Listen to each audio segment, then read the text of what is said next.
Welcome back to my YouTube channel mathematics by Sanaula. जैसा कि मैंने लाइव वीडियो भी एक था मेरा जिसमें मैंने डिस्कशन की थी, मगर उसमें इशू ये हो रहे थे कि स्टूडेंट ने कहा सर वॉइस से थोड़ा क्लियर नहीं आ रहा, तो मैंने भी जब चेक किया तो सही से नहीं था। तो इस वजह से मैंने सोचा कि इसका मैं अलग वीडियो बनाऊंगा, मगर टाइम की वजह से मुझे थोड़ा मसला हो रहा था। अब मैंने टाइम निकाला है इस वजह से क्योंकि स्टूडेंट जिनको कन्फ्यूजन है एटलीस्ट वो देख सकें। तो हम discussion about foundation semester again वही है कि मेन कैंपस हो या सब कैंपस में खैरपुर का कैंपस है, दादू कैंपस है और अमीरपुर खार कैंपस है, जो भी कैंपस है, इसलिए सब कैंपस मैंने लगा दिए हैं। तो जहाँ जहाँ पे ये प्रोग्राम अनाउंस हुआ है उसके लिए ये वीडियो है। तो पहले क्या है, फॉर टेस्ट प्रिपरेशन हमें दो सब्जेक्ट्स की प्रिपरेशन करनी है, इंग्लिश एंड मैथमेटिक्स।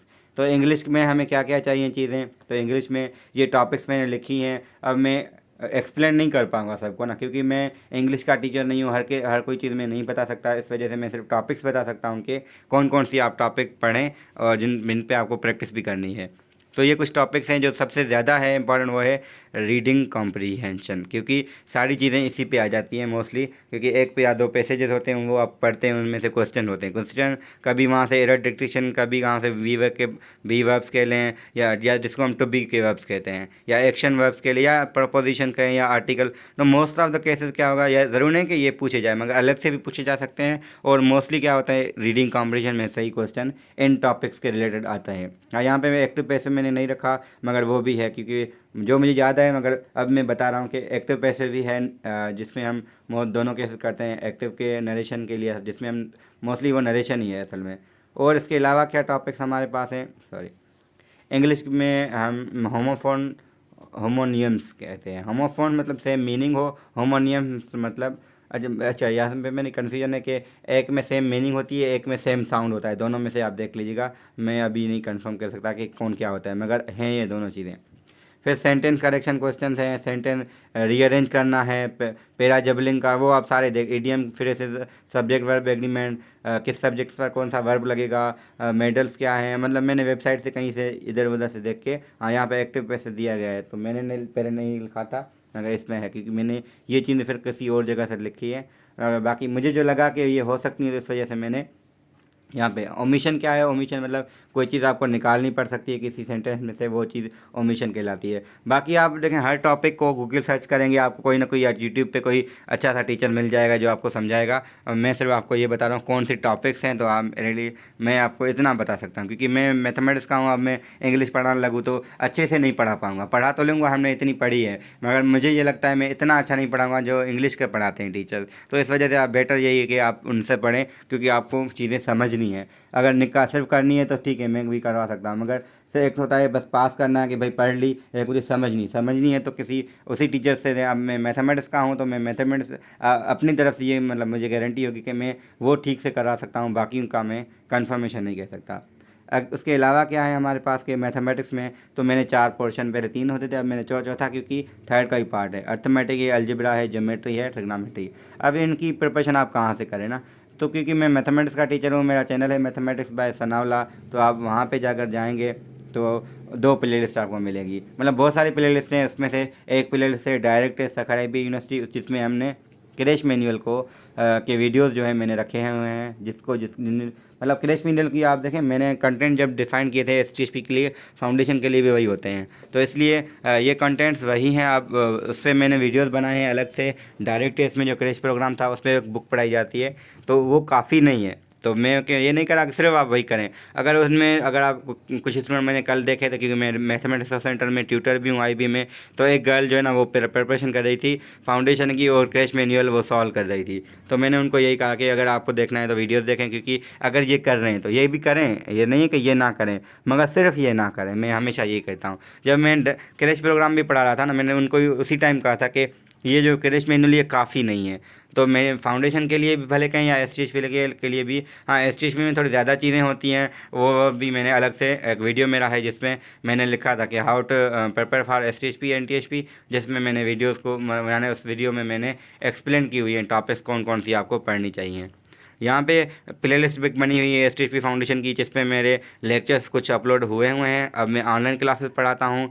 STHP के लिए मैंने स्टार्ट की थी, अब फाउंडेशन का जो प्रिपरेशन करना चाह रहे हैं वो भी ज्वाइन कर सकते हैं अभी भी, क्योंकि हमने इतनी टॉपिक्स नहीं की हुई। अगर कोई ज्वाइन करना चाह रहा है तो कर सकते हैं। हालांकि कल और परसों में 2-3 स्टूडेंट मुझे कांटेक्ट किया है और एक दो ने तो मतलब ज्वाइन भी कर लिया है। मगर अब भी मैं आपको कह रहा हूँ, अगर ज्वाइन करना है तो टाइम से करें, क्योंकि हम डे बाय डे टॉपिक्स कर रहे हैं, तो फिर आपको इशू होगा। मैं रिपीट नहीं कर सकता और ना ही दोबारा एक बैच नहीं स्टार्ट करूँगा, क्योंकि मैं जो है ना, ऐसा नहीं है कि मेरी एकेडमी है जो हर साल चलती रहेगी। मैंने सिर्फ स्टूडेंट को देख के, स्टूडेंट को क्योंकि मेरा समझ आता है, तो कुछ डायरेक्ट से स्टूडेंट से मेरे, कुछ यूट्यूब से थे, तो वो उन्हों की वजह से मैंने ऑनलाइन क्लासेस स्टार्ट किए, वरना मेरा वैसे एम नहीं था कोई भी शुरू में। तो इस वजह से मैंने कोई ना एडवर्टाइज़ की ना कुछ। फिलहाल फिर जब मेरा माइंड हुआ तो मैंने अनाउंस कर दी। इसके बाद हमारे पास है डिफरेंस क्या है दोनों में ना, S T H P foundation या एन टी एच पी में।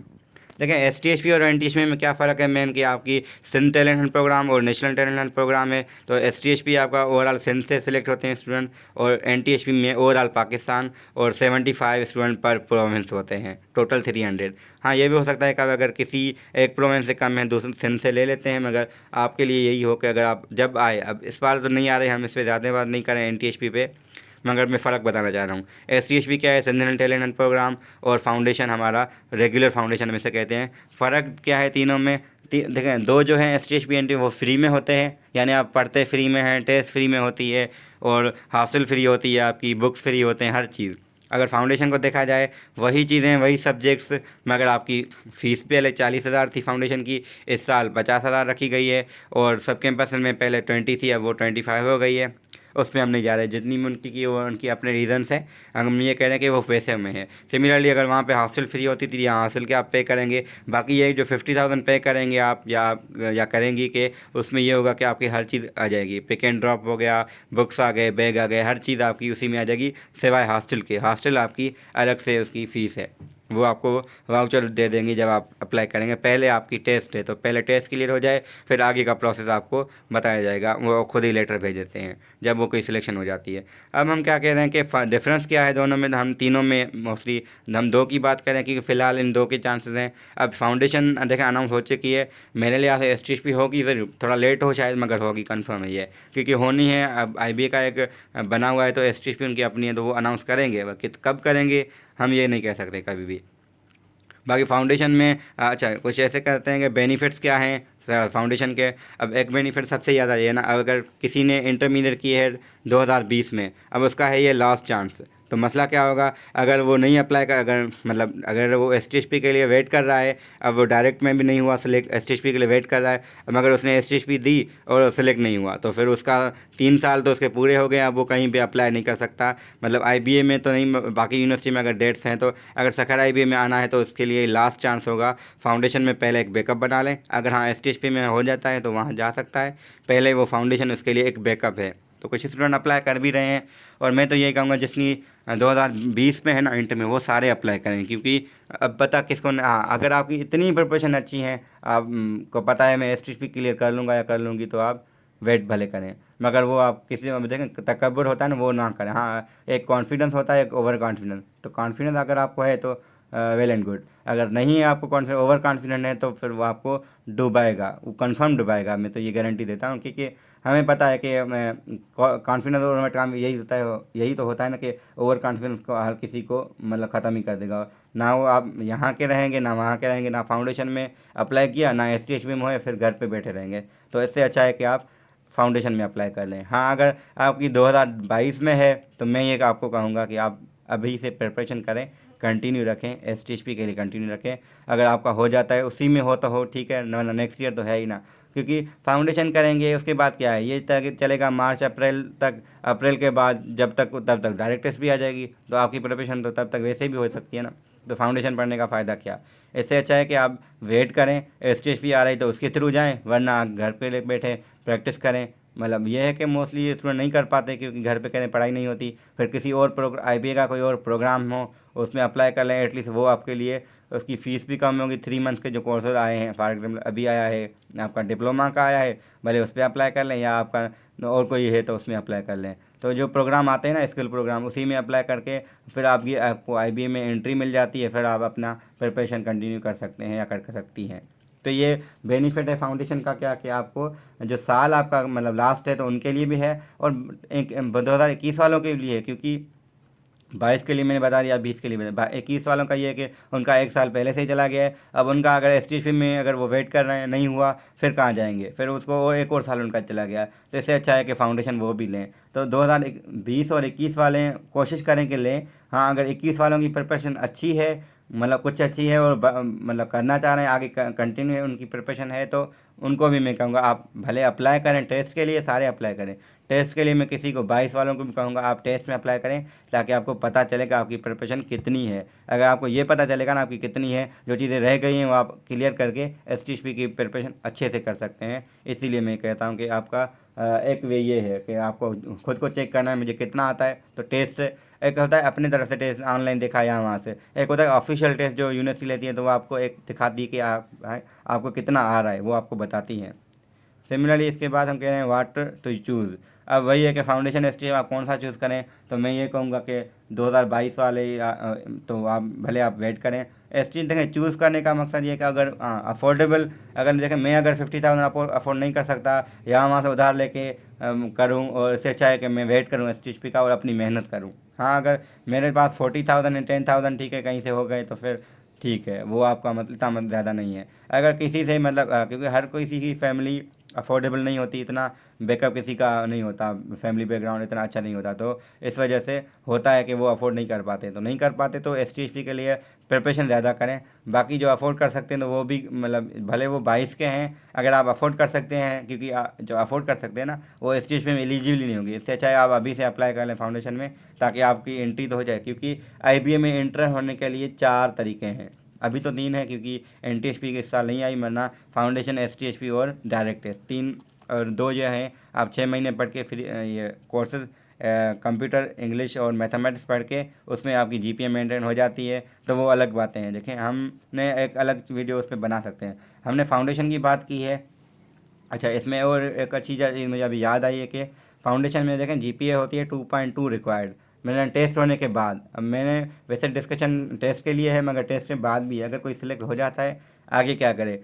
2.2 ये क्या है, ये तो मैं कर लूँगा, इतना मुश्किल तो नहीं है, मगर वो क्या करते हैं, वो अपने आप को डुबा देते हैं। हालांकि स्टूडेंट कुछ ऐसे भी थे तीनों कोर्सेज पास करके भी ओवरऑल फेल है। क्यों? क्योंकि अगर हर किसी में 62 60 इतनी मार्क्स है ना, आपकी GPA जो है ना नहीं बनेगी 2.2। GPA आपकी 2.2 तब बनती है जब ओवरऑल हो, किसी में 70, किसी में 60, तो दूसरे में 80, तभी ओवरऑल बने। तो वो तभी, क्योंकि 60 मार्क्स पे आपकी GPA 1.67 आती है, और 60 से लेकर 62 तक। अगर तीनों सब्जेक्ट में आपकी इतनी है तो आपकी नहीं बनेगी, किसी एक में भी 2 है तो आपकी नहीं बनेगी। तो किसी एक में 3 होनी चाहिए, फिर किसी में 2, किसी में 1.67, फिर ओवरऑल आपकी कुछ बन सकती है। तो अपना टारगेट जो है ना ज़्यादा रखें। आप अपनी टारगेट इतना कि 2.5 रखें, या इवन उससे भी ज़्यादा 3 तक रखें, क्योंकि अपनी मेहनत करेंगे तो आपको जो है ना कहीं, मतलब मैं ऐसे कहता हूँ, अगर हमें निशाना कहीं पर लगाना है, थोड़ा उसके ऊपर लगाएंगे ना, थोड़ा नीचे भी गिर सकता है। अगर हम लगाएंगे नीचे तो वो उससे भी नीचे जाएगा, तो उसके चांसेस थोड़े और कम हो जाते हैं। तो मैं ये मतलब एग्जांपल दे रहा हूँ इस वजह से। तो यही चीज़ें हैं जो मैं मतलब बताना चाह रहा था कि क्योंकि वीडियो में शायद लाइव में हमारा एक तो मसला ये था कि आवाज़ का था।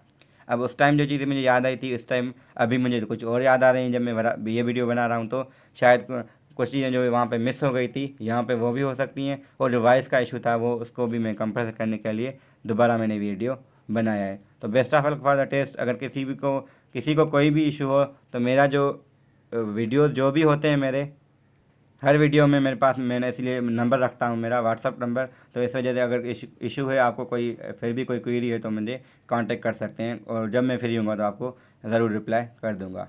Thank you.